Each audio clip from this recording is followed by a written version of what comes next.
Kok iso yo, kok tegel yo,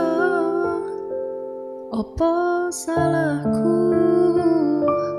neng diluputku wong sing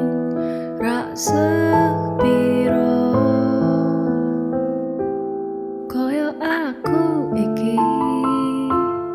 masalah asmara mung kebagian loro ditinggal lunga alasan raceta mergo ngaboti tresno anyarmu sing liya Gusti tulung paring ngono ati sing kuat kanggo ngadepi asmara ugal-ugalan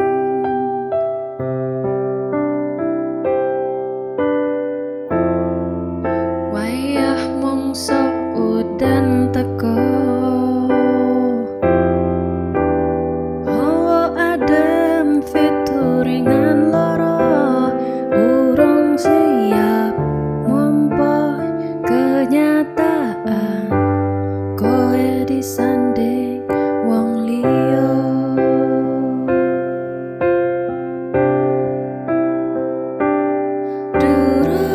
durung nganti garing lorone atiku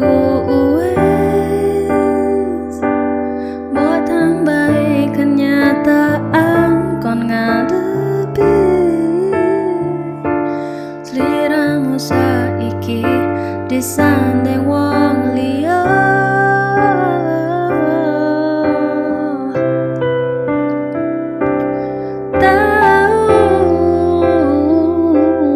nekatku mencintaimu nanging kowe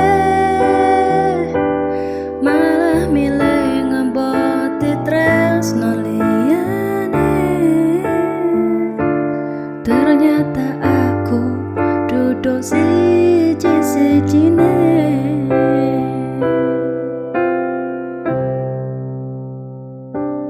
kok iso yo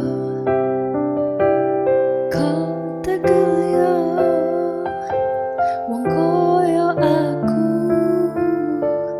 masalah asmara mung kebagian loro